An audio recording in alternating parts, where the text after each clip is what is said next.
Life can have its ups and downs. It can be rocky. I'll explain how to ride that smoothly in this video.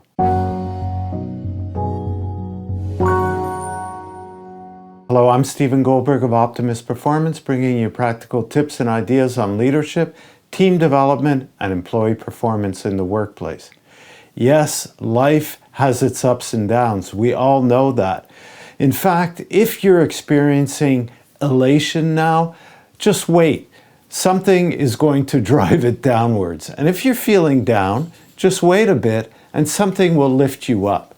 And usually that something is perhaps outside of us, maybe something that happens with a relationship. It could be a good experience, a bad experience, but that's just it. Life is experiences. That's what really life is all about. And that's what we're seeking from everything we do, everything that we try and acquire. We're looking for a feeling, an experience from that.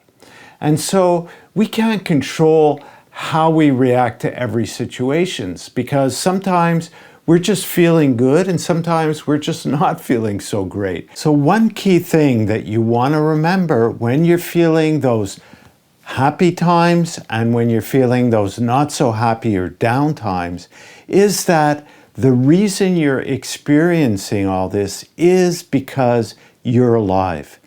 You have what we call this gift of life. And that, when you stop and you think about it or just feel it, it's really a miracle that we're alive, life is unfolding, and we can experience it, whether it's something we are happy about or something that we're not so happy about. Now, last week, some pretty bad stuff happened to me, and I was pretty rocked by it, and I was feeling really down.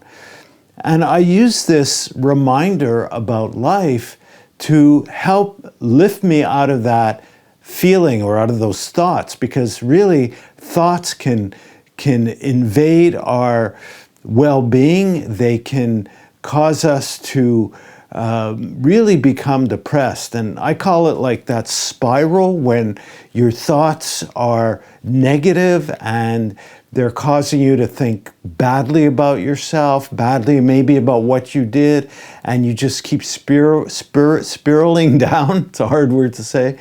And it gets worse and worse and worse. So what I did, I just remembered this message that I've heard, and it's that, hey, you know, the reason you're actually experiencing this is because you're alive.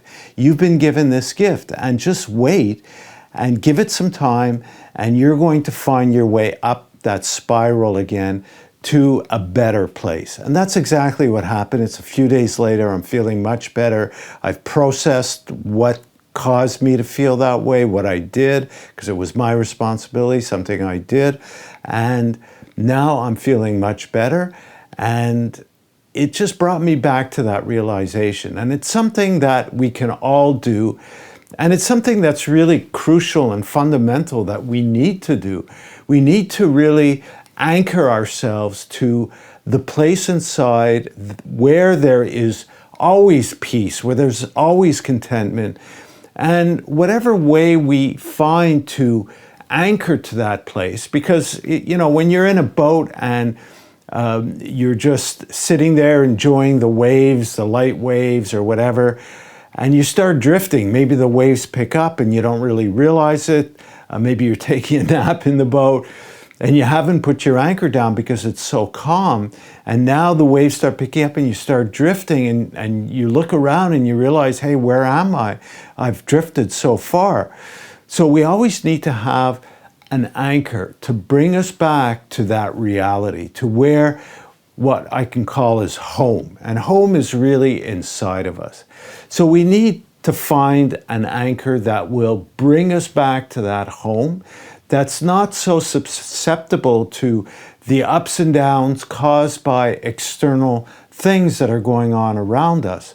And that anchor could just be a realization, like I say, of hey, remembering life is afoot, life is happening, I'm alive, I have this gift, and just let me relax and let this experience pass, And it's usually the bad ones that we want to pass, the good ones we wanted to keep going. And things will turn around. We have to have that faith, I guess. And the faith comes from knowing that that's what's going to happen, because we've all been through it, right? Now, we could find ways to create that anchor. I have a way where I do an inner practice every morning. I go inside and I just be with myself. I just experience that inner feeling inside of just being, because really deep inside our being, before we acquired all our personality and our desires and our thoughts and our name, that baby is just that being that just wants love, just wants to feel good, and just wants to experience, wants to grow and learn in whatever way it can. And we still have that being inside. That hasn't changed. We just somehow forget that simplicity that is really who we are and what life is. So there's many ways that you can anchor back to that, and that's really your home. And when you can practice that, when you could find a way to do that, that's going to help you to ride the waves, the high waves, the low waves of life, and just make you better able to enjoy the experience. And that's really all it's about, because when we come to the end, when we can no longer have the strength or the health to do anything, maybe we're just going to be spending most of our time just lying down, relaxing, but we're still alive. We can still have that appreciation and still experience life and that feeling of home inside. So that's really the message, a different kind of a message than I usually give. I hope you find this something to reflect on and to actually explore further. I'll put a link to a resource that I use, that I learned how to connect inside to myself, and put that in the description of the video, and you can check that out. And there's many resources that you could also find on your own. Check out some related videos. There's one recommended for you right now. Subscribe to the channel if you haven't already. Thank you for listening, and we'll talk again soon.